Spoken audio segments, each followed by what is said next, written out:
Do you ever binge watch TV series? I've been watching this Netflix series called Ginny and Georgia. Ginny is a sophomore in high school, so many of the scenes take place at school and center around her friends. I realize it's a TV show, but I was astounded and a little heartbroken to realize the degree of anxiety that these teenagers were living with and that I suspect many teens are living with every day. Welcome to the LD Expert Podcast, your place for answers and solutions for dyslexia and learning differences.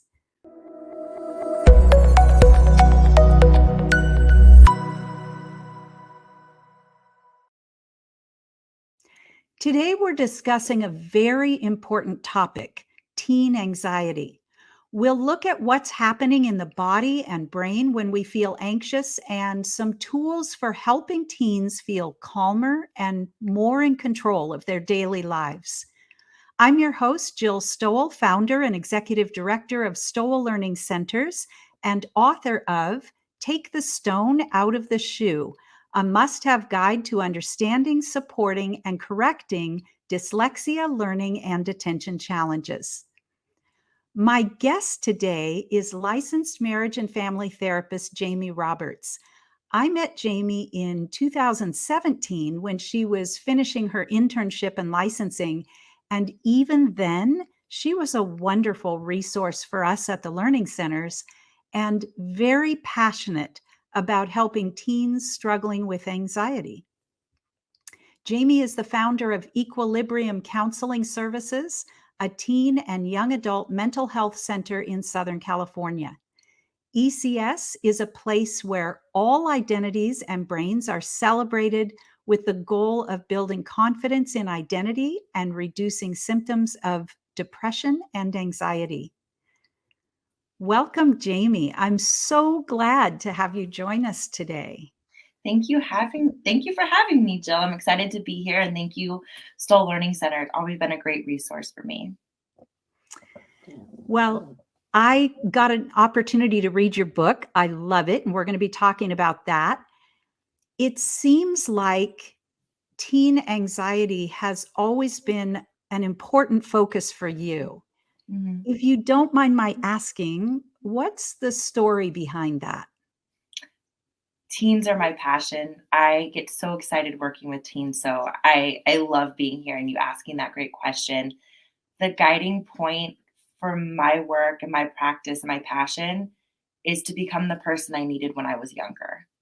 Hmm. My anxiety really peaked in middle school and high school, and I didn't know what it was, and I didn't know what it was called, and I had different like breakdowns and burnouts throughout my academic career because I was undiagnosed dyslexic, ADHD.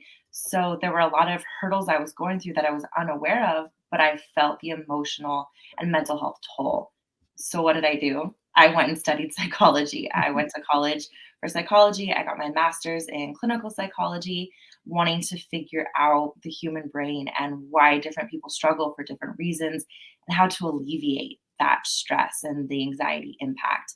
And so here I am now. I've been a clinician for 10 years now, and teens are my whole practice, and neurodivergent teens in particular, helping bridge that gap and reduce the suffering. Well, you're certainly a great role model for so many of our students who have ADHD or dyslexia, experience anxiety. So I'm super glad that you're in our community. More and more parents are voicing concerns about anxiety. It's kind of shocking to me how often I hear that and how much we see it. How do you define anxiety? Great question. I define anxiety as the body's nervous system response to a perceived threat. Hmm. When our body is feeling threatened, we go into fight, flight, and freeze. And that is our natural response system. But our bodies haven't evolved as fast as our society has. And so there are a lot of things in our world that our brain is perceiving as a threat, which may or may not be life threatening, but we go into that place of survival. And when we're in that survival state, our brain can't tell the difference. And we have those big reactions, the trigger moments, the dysregulation. Um, and when we're bouncing between our nervous system responses of fight, flight, and freeze, anxiety, anger, depression, it's really hard to find neutral. And I think that's what we're seeing a lot is people bouncing between those experiences, not finding that pause in the middle, finding that neutral, finding that okay zone. And I'm referencing the window of tolerance when I talk about this, about being able to learn how to self regulate and that this is a natural response, but we don't want to stay stuck in it. And that's what anxiety is the staying stuck part. Wow, I think that's it's really valuable to know, I think, that this is a natural response because it's really hard as a parent to see your child feeling anxious and of course, as the person experiencing that, that shortness of breath or whatever it is that's happening, that can feel kind of terrifying. Um, what do you feel teens and their parents need to understand about anxiety? I think in understanding, naming it to tame it, naming what Mm, I, as the person experiencing anxiety, am going through. Can I name the shortness of breath is related to my anxiety? Can I name that it's spinning thoughts versus ruminating thoughts? It's those second degree questions behind I'm anxious or I'm nervous. What is causing it? What does that feel like? Where do you think it started from? So, identifying what the triggers are so that we can anticipate them, but also what do I need to self regulate out of it? What are the things that once I'm triggered with anxiety help me get back to being okay? How do I self regulate? Do I need to talk it out? Do I need some space to be alone? Because it will pass.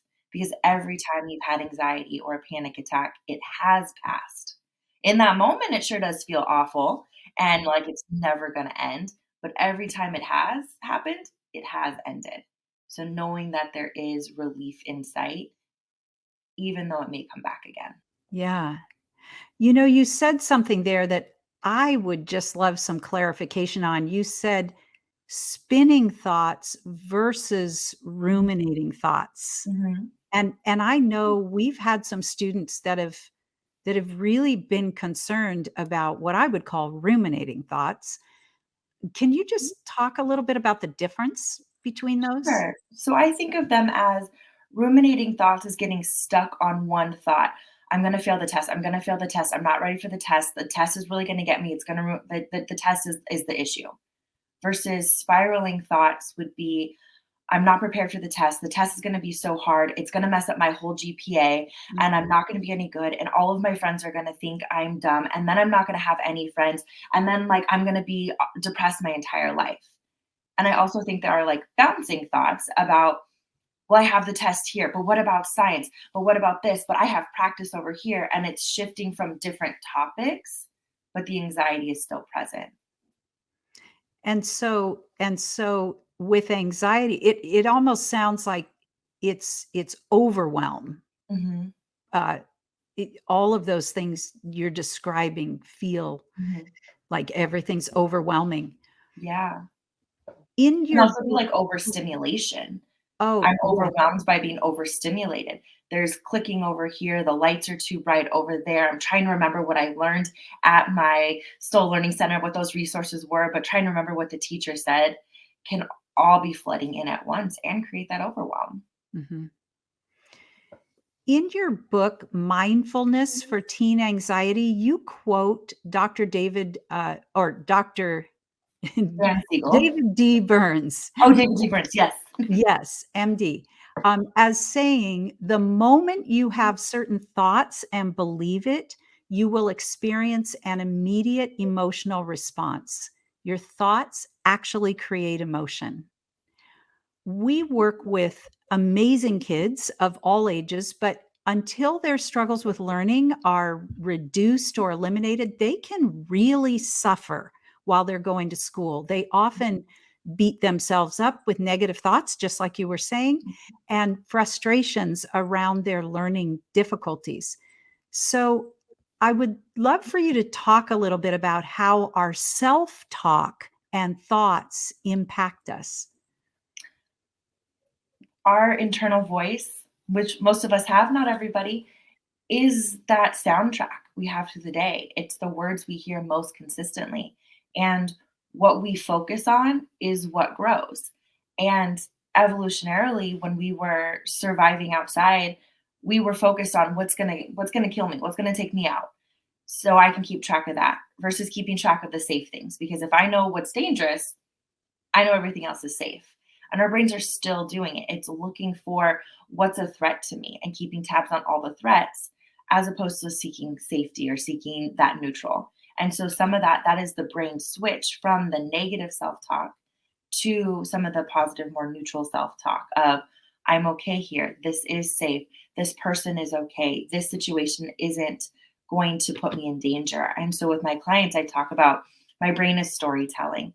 My brain is trying to fill in the gaps of the unknown, and that's what it's designed to do. So, as it's filling in these gaps, which it tends to do in a negative perspective, can I fact check it? What is true? What is false? What do I know for certainty?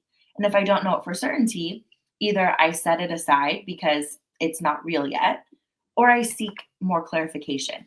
Can I ask the teacher about the deadline? Can I let my parent know I'm struggling with this? Can they clarify what's going to be coming up next? Because when we can switch our thoughts to that direction, it can help alleviate some of it. Now, changing your thoughts isn't going to do everything because, like we said, anxiety or having that dysregulation, there is a natural component to it. But having that awareness of, oh, I think it's my thought that is riling up my anxiety or my fear. Can I shift that in any way? Can I present an alternate idea or thought process? Wow, that was a great explanation. I love that you say that our mind it's a story that we're filling in the gaps. And so be, because of it's a story, it's not automatically true. Mhm. So we can fact check it. And I love that language too because it's language that our kids know, Mhm. our teens know. Yes. One of the most popular exercises in my book so far, the feedback I've gotten is about language. And one of the exercises, I call it puppy language. And it goes to talk about that negative self-talk that how do you speak to your puppy or to your dog or to your pet? And how does that compare to how you talk about yourself? If I need my dog to go outside or move it, I say, "Come on, you little squish face, let's go move that body," or "It's time to get moving," and kind of like herd them outside. But if I'm sitting on the couch and I'm having a hard time getting moving, it's a lot more negative. Like, God, why are you so lazy? Why can't you do this? Like, why can't you do anything right? But if I switch it, if I won't say it to my pet, I'm not going to say it to me. So how can I change that language to myself and be like, "Hey, you little couch potato, let's get moving now. Time to start that thing that's on the list." And I think that's an accessible language because kids, adults, anyone, we do have some of that playful language with our animals or with our friends. And how do we then change that to work for ourselves? Hmm. That's that's so great when we can connect what we're trying to teach our students to something very real in their lives. It has so much greater of an impact. Absolutely. You know, research shows us that there is actually a physiological communication between the heart and the brain, and that the thinking part of the brain is highly affected by the emotional part, and vice versa. Our thoughts are driven by words, so our words, maybe especially the words to ourselves, are very, very powerful. Yes, So, absolutely agree with that. Nothing to add there. That was perfect. yeah. So let's talk about mindfulness, what it is, and how does being mindful help our anxious teens? Mindfulness is a practice that originated in Buddhist religious or spiritual belief systems hundreds and hundreds of years ago. It's been around for a very long time, but it just kind of made its way into Western culture in the last century.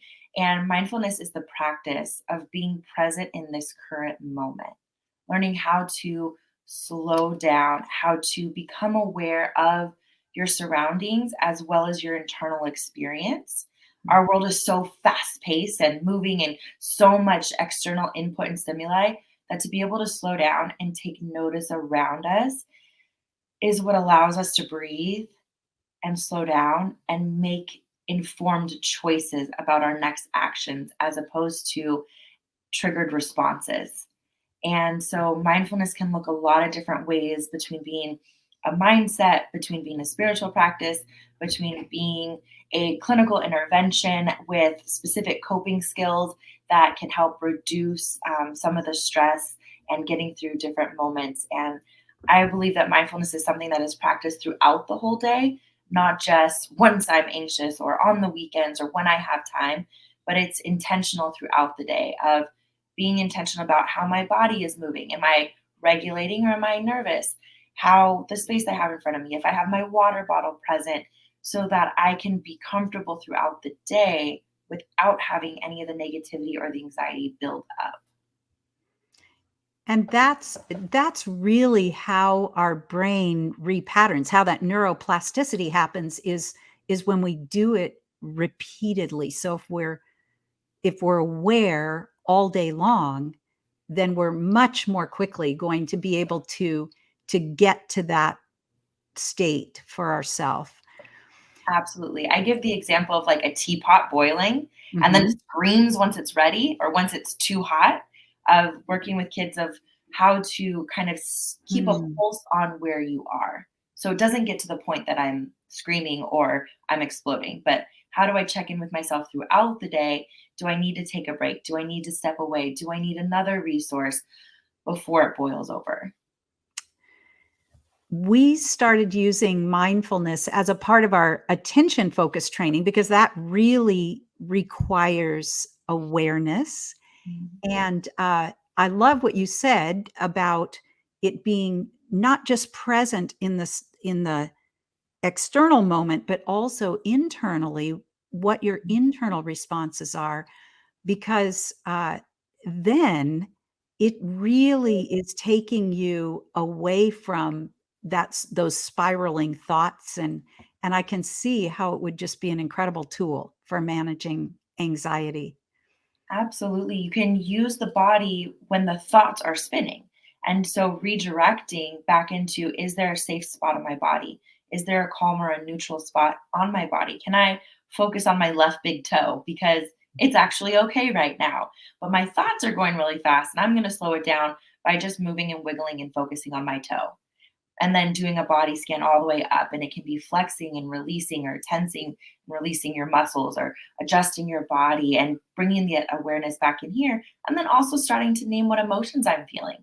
Is my upset stomach, is that butterflies, is that nervousness, is my heart racing because I'm excited, and starting to check in with your physiological response as well as your emotional response, either to support or counteract what the thoughts are going on.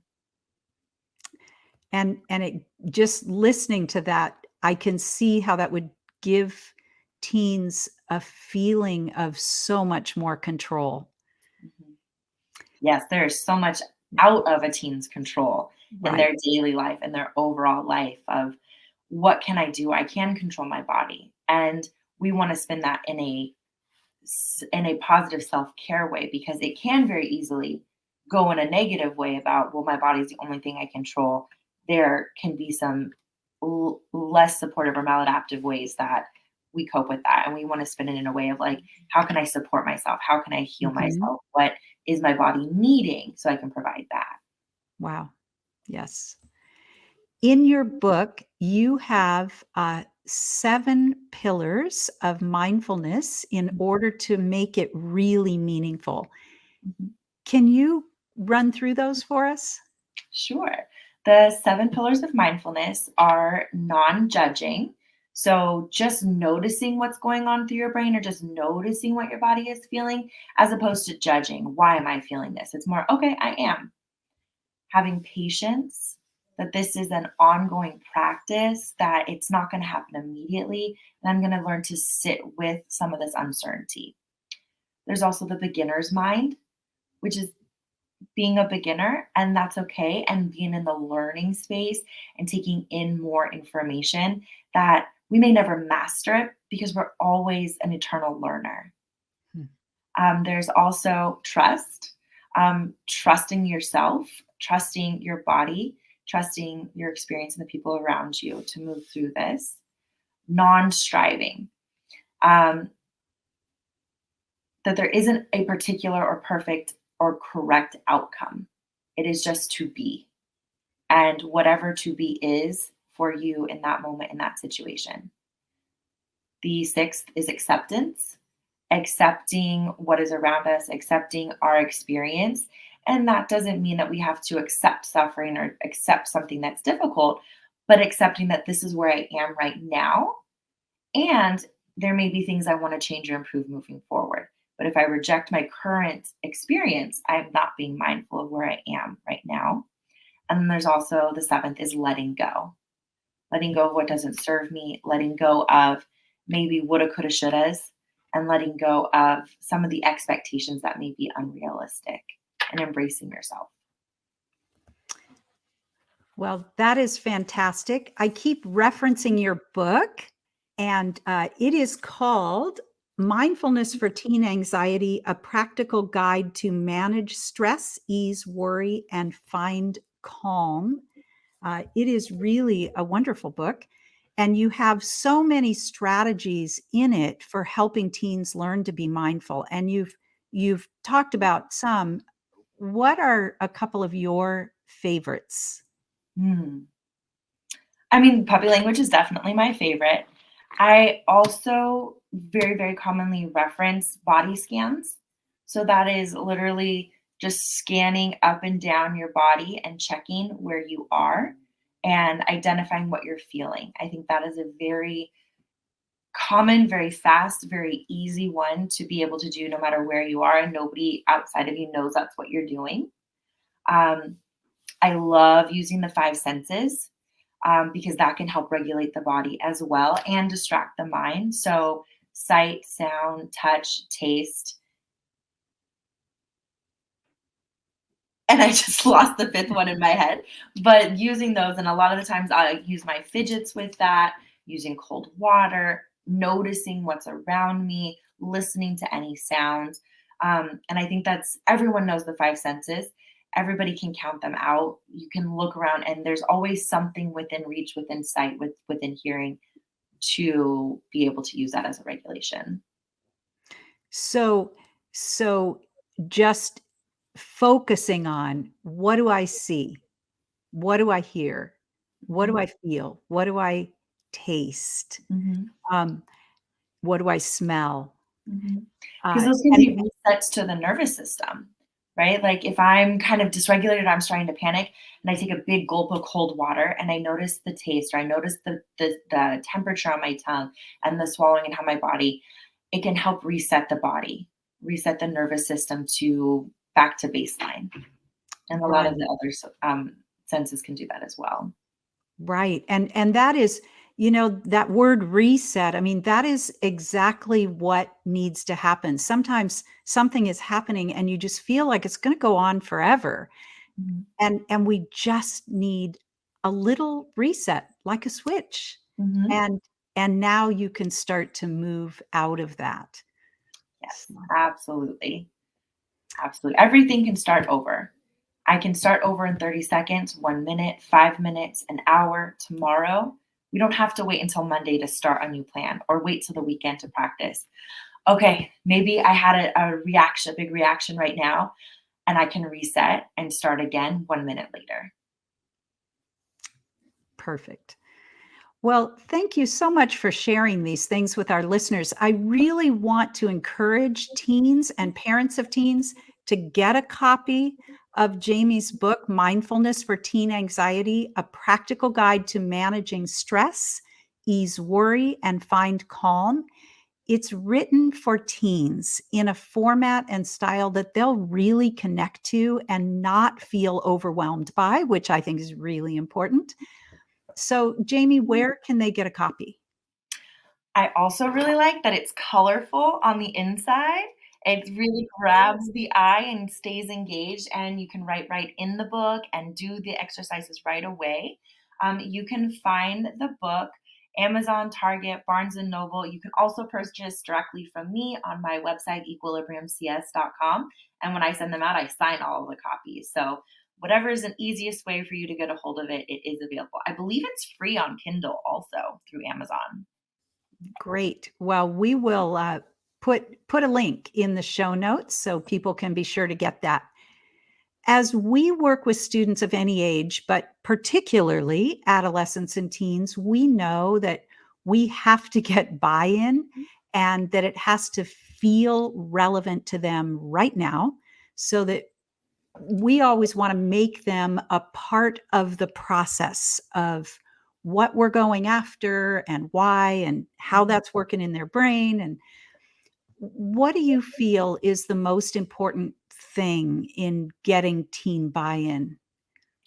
I think the most important thing is using their language, using examples directly from their life to make it relatable. It's really hard to talk to a teen about their anxiety or their lived experience if we're using examples that aren't relevant to them. So I think that is the first place, meeting them where they are. So joining your teen, your student, whoever where they are. If it's a video game that's helping them regulate, joining them in the video game and bringing some ideas there, Mm, or finding video games that support some of the mindfulness or that mental health stuff. Or if it's art, how can we utilize art to support mental health or reduce anxiety? There's so many ways to integrate what they're already using in a strength based approach into their healing process. mm. I also think some things being quick and direct versus long explanations. So, a lot of the examples in my book, I try to be very succinct and direct, and here's why, here's how, go try. And bringing that into the conversation as well. So it's not a long learning process, but I can grab this and I can try it now. Absolutely. Well, Jamie, thank you so much for being here today. Before we wrap up, how can people find you online? I'm on all the social medias Mm, because you got to be where the teen is. So we are on Facebook as Equilibrium Counseling. We are on Instagram as Equilibrium Counseling, as well as my professional account is Neurodivergent Therapist. I'm also on TikTok as Neurodivergent Therapist, and we have a YouTube, Equilibrium Counseling Services, and our website is equilibriumcs.com. So anywhere you look, you're going to find us. perfect.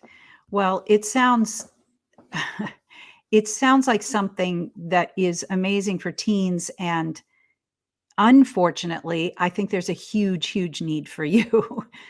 Yes. So, uh, Yes, we are seeing a big surge right now for multiple reasons, but we have space. We're working on and sharing the information with opportunities like this to be able to support teens in all arenas of their life. absolutely. Well, this has been so helpful, and I'm really grateful to you for helping teens and families in such a positive and productive way. We love having you in our community. I love your new book. So, thank you so much, Jamie. Great. This has Thank been you so great. much for having me. This was really wonderful. Next week, we'll be taking a deep dive into processing skills and the impact of processing skills on learning, attention, anxiety, and behavior. At Stowell Learning Centers, we help children and adults eliminate struggles associated with dyslexia and learning differences. We want to make this journey easier for you. Connect with us on social media and on our website, stowellcenter.com, for information and free resources. If you found this episode valuable, please like and subscribe so you don't miss out on new episodes.